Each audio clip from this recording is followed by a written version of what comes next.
কেমন আছো বন্ধুরা? আশা করছি সবাই ভালো আছো।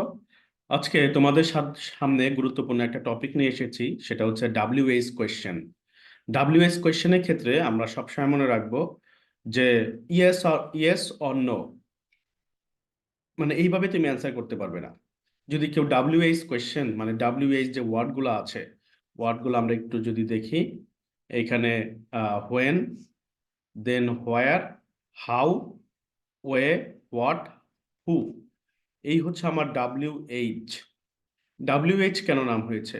কারণ এখানে দেখো প্রতিটা ওয়ার্ডের আগে ডাব্লিউ আছে অথবা এইচ আছে। যেমন হোয়েন, ডাব্লিউ, তারপর হচ্ছে হোয়াই, ডাব্লিউ, হাউ, এখানে এইচ। তো তার জন্য এইগুলাকে WH কোয়েশ্চেন বলা হয়। আমরা when, where, how, why, what, who, এই যে ওয়ার্ডগুলো আছে, এই ওয়ার্ডগুলো আমরা কোয়েশ্চেন করবার জন্য ব্যবহার করে থাকি। যেমন আমরা বলি how are you, how are you, তাহলে হাউ আর ইউ বা হাউ আর ইউ, এইখানে তোমার যে আমরা ব্যবহার করেছি কি হাউ, তাহলে এটা আমার WH যে ওয়ার্ডগুলো আছে তার মধ্যে একটা ওয়ার্ড। তারপর আমরা অনেক সময় বলি হু ইজ দিস পারসন, মানে এই ব্যক্তিটা কে। তাহলে যদি বলা হয় হু ইজ দিস পারসন, এই ব্যক্তিটা কে, তাহলে তো তুমি কখনোই তুমি ইয়েস বা নো এই দ্বারা তুমি অ্যান্সার করতে পারবে না। আবার যদি বলা হয় আরু রফিক, আরু জুনায়েদ, সেই ক্ষেত্রে তুমি বলতে পারো ইয়েস অথবা নো। এখন যদি বলা হয় যে হু ইজ দিস পারসন, তাহলে এই ব্যক্তিটাকে, তখন সেই ক্ষেত্রে তুমি ইয়েস আর অর নো, মানে ইয়েস অথবা না, এই দুটোর মাধ্যমে তুমি অ্যান্সার করতে পারবে না। তো সেই ক্ষেত্রে তোমার পুরো বলতে হবে, এটা কোয়েশ্চেনে অ্যান্সার দিতে হবে যে who is this person, this person is Junaid, this person is Arham, এইভাবে অ্যান্সার করতে হবে। তো তাহলে এই ওয়ার্ডগুলোর মাধ্যমে আমরা WH কোয়েশ্চেনগুলা তৈরি করে থাকি। এখন একটু যদি বিস্তারিত আমরা দেখি যে এইখানে WH যেগুলো আছে, যে ওয়ার্ডগুলো আছে, এগুলো আমরা কখন ব্যবহার করব। যেমন ফর এক্সাম্পল হোয়াট, এই হোয়াট আমরা কখন ব্যবহার করব? হোয়াট ব্যবহার করব use to ask for information, যদি তুমি কোনো তথ্য চাও। হোয়াট ইজ দিস, এটা কি? হোয়াট ইজ দিস, এটা কি? তাহলে আমরা বলতে পারি this is a book, this is a table. তাহলে আমি ইনফরমেশন দিচ্ছি যে এটা একটা বই, এটা একটা টেবিল। তাহলে হোয়াট আমরা ব্যবহার করব কোথায়? যখন আমি কোনো ইনফরমেশন চাই। Then who, ask, use to ask about people, যে তুমি মানুষজন সম্পর্কে যখন জানতে চাইবে তখন তুমি হু ব্যবহার করবে। এই হচ্ছে আমার হু। আমি যখন মানুষ সম্পর্কে জানতে চাইবো তখন আমি হু ব্যবহার করব। যেমন হু ইজ জুনায়েদ, জুনায়েদ কে? Who is Junaid, who is Arham, who is Zayan. তাহলে Zayan is a good boy, এইভাবে আমরা অ্যান্সার দিতে পারি যে Zayan is a good boy, he is reading class 3, যে জায়ান হচ্ছে একটা ভালো ছেলে যে ক্লাস 3-তে পড়ছে। তাহলে দেখো আমরা হুটা কখন ব্যবহার করছি? যখন আমরা পিপল সম্পর্কে জানতে চাই, মানুষজন সম্পর্কে জানতে চাই, তখন আমরা হু ব্যবহার করছি। হোয়েন আমরা ব্যবহার করব, আমার এইখানে যে ইমেজটা আছে, ইমেজ দিয়ে তোমরা হয়তো বুঝতে পারছো। হোয়েনটা আমরা ব্যবহার করব হচ্ছে যখন আমি টাইম জানতে চাইবো। যেমন হোয়েন উইল ইউ কাম, তুমি কখন আসবে? তাহলে আমরা বলতে পারি যে will come tomorrow, we will come tomorrow, আমরা আগামীকাল আসবো। তাহলে আমরা সময় বা একজাক্ট টাইম এইসব কিছু জানতে চাইলে আমরা হোয়েন ব্যবহার করব। এখন বন্ধুরা দেখো, হোয়ার, হোয়ার মানে হচ্ছে কোথায়। যে আমরা যদি কোনো লোকেশন জানতে চাই, যে where is mister Karim, where is Junaid, তো জুনায়েদ কোথায়? তাহলে অ্যান্সার কি হতে পারে? Junaid, now Junaid is in Dhaka. অথবা বলতে পারি যে হি লিভস ইন ঢাকা, বা he is in university right now, সে এখন ইউনিভার্সিটিতে। He is in school right now, he is in class, সে এখন ক্লাসে।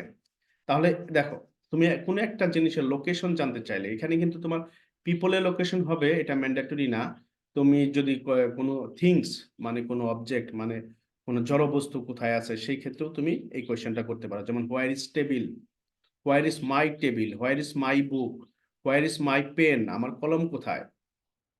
তাহলে দেখো, কোনো কিছু লোকেশন জানতে চাইলে অবশ্যই তুমি হোয়ার ব্যবহার করবে।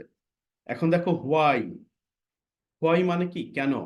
Use to ask for a reason, যে সে কেন এখানে এসেছে। সে কেন আজকে ভালো খেলতে পারেনি, সে কেন আজকে সেখানে গিয়েছিল,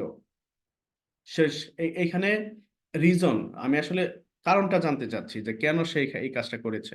why he, why is he done this work, why has he done this work, কেন সেই কাজটা করেছে, why has he done this work. তুমি তাহলে আমরা বলতে পারি যে he has done this work because he loves to do it, যে সে এই কাজটা করেছে কারণ সেটা করতে পছন্দ করে। তা দেখো তুমি কিন্তু রিজন দিচ্ছ, কারণটা দিচ্ছ। তো আমরা যদি কোনো রিজন জানতে চাই বা কোনো কারণ জানতে চাই, তাহলে আমরা হোয়াই দিয়ে কোয়েশ্চেন করি যে কেন সে পরীক্ষায় ভালো রেজাল্ট করলো না, বা কেন ইব্রাহিম পরীক্ষায় ভালো রেজাল্ট করেছে। যে ইব্রাহিম পরীক্ষায় ভালো রেজাল্ট করেছে কারণ হচ্ছে সে মনোযোগ দিয়ে লেখাপড়া করেছে। যে Ibrahim has achieved a good mark because he has studied a lot, সে ভালো করে পড়াশোনা করেছে। তো দেখো হোয়াই তাহলে আমরা কেন ব্যবহার করছি, হোয়াই ব্যবহার করছি হচ্ছে যে আমরা যদি কোনো কারণ জানতে চাই সেই ক্ষেত্রে আমরা হোয়াই ব্যবহার করব। এখন হুইচ, যে which one do you like, তুমি কোনটা পছন্দ করছো। তাহলে দেখো এখানে কিন্তু চয়েস, যে আমি আসলে মানে অনেকগুলো অপশন থাকবে, অনেকগুলো অপশনের মধ্যে আমরা যে কোনো একটা অপশন বেছে নিব, তার মানে আমার এখানে চয়েস আছে। তো চয়েসের ক্ষেত্রে আমরা হুইচ ব্যবহার করব। দেন হাউ, হাউ মানে আমরা জানি কিভাবে, যে how has he done this work, সে কিভাবে এই কাজটা করেছে, how has he done this work. তাহলে এখানে use to ask for way or form, অথবা আমরা বলতে পারি সে কেমন আছে, বা তুমি কেমন আছো, how are you, how are you. তো দেখো এইসব ক্ষেত্রে হচ্ছে আমরা হাউ ব্যবহার করে থাকি। তাহলে আমরা কেন হাউ ব্যবহার করছি, আমরা ব্যবহার করছি এই কারণে যে use to ask for way or information, যে আমি আসলে কিভাবে কাজটা কিভাবে করব, অথবা বা মানে কে কেমন আছে, এই যে form structure, how it is looks like, এটা দেখতে কেমন। তাহলে এই যে দেখো এটা কিন্তু স্ট্রাকচার নির্দেশ করছে, মানে ফর্ম মানে গঠন, গঠন নির্দেশ করছে। তো এটা আসছে। দেন হচ্ছে হাউ ম্যানি, হাউ ম্যানি মানে কতগুলা, হাউ ম্যানি, হাউ ম্যানি দ্বারা আসলে কোয়ান্টিটি ইন্ডিকেট করে, কোয়ান্টিটি বোঝায় মানে পরিমাণ। তাহলে তুমি কখন হাউ ম্যানি ইউজ করবে, use to ask about quantity, যখন তুমি কোয়ান্টিটি জানতে চাইবে, যে how many peoples went there, how many peoples went there, সেখানে কতজন মানুষ গিয়েছিল। How many books do you have, তোমার কতগুলা বই আছে, how many books do you have. How many pens do you have, তোমার কতগুলা কলম আছে। তা দেখো হাউ মেনি আমরা কোয়ান্টিটি পারপাসে ইউজ করে থাকবো, যখন তুমি কোয়ান্টিটি জানতে চাইবে তখন তুমি হাউ মেনি ব্যবহার করবে। দেন হাউ অফেন, খেয়াল করো হাউ অফেনে বলা হয়েছে use to ask about frequency, মানে হচ্ছে যে ফ্রিকোয়েন্সি, ফ্রিকোয়েন্সি মানে হচ্ছে যে তোমরা কতবার, মানে প্রায়ই, যে কখন কখন, অথবা কোন কোন সময় তুমি এগুলা চাও, অথবা কোন কোন সময় সে যায়, অথবা কখন কখন সে পড়াশোনা করে, অথবা কখন কখন সে খেলাধুলা করে। এই সব ক্ষেত্রে আমরা হাউ অফেন ব্যবহার করব। যেমন how often does he play, how often does he play, যে সে কখন খেলাধুলা করে, কখন কখন খেলাধুলা করে।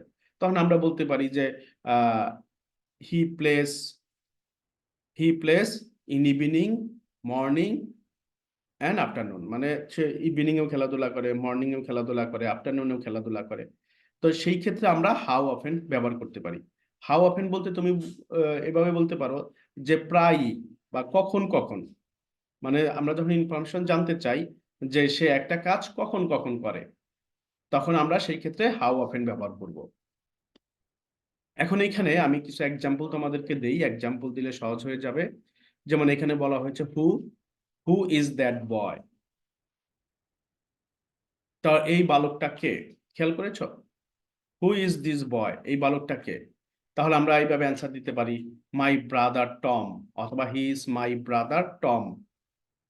তারপর হোয়েন, হোয়েনটাকে বলা হয়েছিল যে টাইম নির্দেশ করবে, কখন, when is the party, party কখন হবে, on Friday at 2 o'clock, on Friday at 2 o'clock, খেয়াল করেছো। যে আমরা কিন্তু সময়টা বলে দিলাম। What what is on the table, এই টেবিলের উপরে কি আছে? দেয়ার ইজ এ পেন্সিল, তাহলে এই টেবিলের উপরে পেন্সিল আছে, টেবিলের উপরে পেন্সিল আছে। Then why, why are you late? দেখেছো আমি কিন্তু ফর্ম জানতে চেয়েছি, সরি রিজন জানতে চেয়েছি যে কেন তুমি লেট করেছো, বিকজ আই মিসড মাই বাস, এভাবে আমরা অ্যান্সার করতে পারি। দেন হোয়ার ইজ ইউর বুক, তোমার বই কোথায়? তাহলে কি এখানে কি ইন্ডিকেট করলো? লোকেশন ইন্ডিকেট করলো। তো লোকেশন ইন্ডিকেট করবার জন্য মানে অবস্থান, বোঝাবার জন্য আমরা হোয়ার ব্যবহার করি। Where is your book, where is your pencil, where is your bag? তাহলে এখানে দেখো হোয়ার ইজ ইউর বুক, এখানে অ্যান্সার করা হয়েছে it is in the bag, এটা ব্যাগের ভিতরে আছে, ব্যাগের ভিতরে। দেন তোমার which, which is your apple, which is your apple? The green one, তাহলে এখানে বলছে তোমার আপেল কোনগুলা? Which, which is your apple, যে তোমার আপেল কোনটা, মানে এখানে অনেকগুলো আপেল আছে, তার মধ্যে তোমার আপেল কোনটা? তাহলে তোমার অ্যাপেল কোনটা? তাহলে এখানে খেয়াল করো বন্ধু, চয়েস করতে দেওয়া হয়েছে কিন্তু, তাহলে চয়েস করতে দেওয়ার জন্য আমরা কিন্তু হুইচ ব্যবহার করে থাকি। Which is your Apple? তাহলে দ্য গ্রিন ওয়ান, তুমি বলছো কি দ্য গ্রিন ওয়ান। তাহলে এখানে একটা জিনিস মনে রাখবা, যে তুমি যদি ডাব্লিউএইচ কোয়েশ্চেন, মানে ডাব্লিউএইচ যে ওয়ার্ডগুলো আছে এটা দিয়ে যদি তুমি কোয়েশ্চেন করতে পারো, তাহলে তোমার ইংলিশ স্পিকিং বা রাইটিং এর ক্ষেত্রে কোনো অসুবিধা হবে না। রাইটিং এর ক্ষেত্রে তুমি পারফেক্টলি, অথবা ইংলিশ স্পিকিং এর ক্ষেত্রে পারফেক্টলি তুমি কনভারসেশন যেটা আছে মানে কথোপকথন সেটা চালিয়ে যেতে পারবে। এখানে যেটা হয় স্পিকিং এর ক্ষেত্রে মেনলি, যে আমরা হচ্ছে যে যখন করি, মানে হচ্ছে আমরা যখন স্পিকিং শুরু করি, আমরা হয়তো অ্যান্সার করতে পারি বাট কোয়েশ্চেন করতে পারি না। এর বিভিন্ন কারণ আছে, তার মধ্যে নাম্বার ওয়ান হচ্ছে যে আমাদের এই ডাব্লিউএইচ যে ওয়ার্ডগুলো আছে সেই ওয়ার্ডগুলার ইউজটা আমরা ঠিক মতো করতে পারি না। করতে না পারলে আমাদের হচ্ছে যে তখন এই যে কনভারসেশন করতে গিয়ে আমাদের বাধার সম্মুখীন হতে হয়। তো সেই ক্ষেত্রে আশা করছি বন্ধুরা আজকের পর থেকে আর তোমাদের কোনো সমস্যা হবে না। তোমরা জাস্ট এই আমি এখানে যে সেন্টেন্সগুলো দিয়েছি ডাব্লিউএইচ ব্যবহার করে সেইগুলাকে তুমি প্র্যাকটিস করবে, সাথে সাথে নিজেরা কিছু প্র্যাকটিস করবে, তাহলে আশা করছি তোমাদের প্রবলেম সলভ হয়ে যাবে। তো ধন্যবাদ জানাচ্ছি সবাইকে, thank you very much friends for joining me.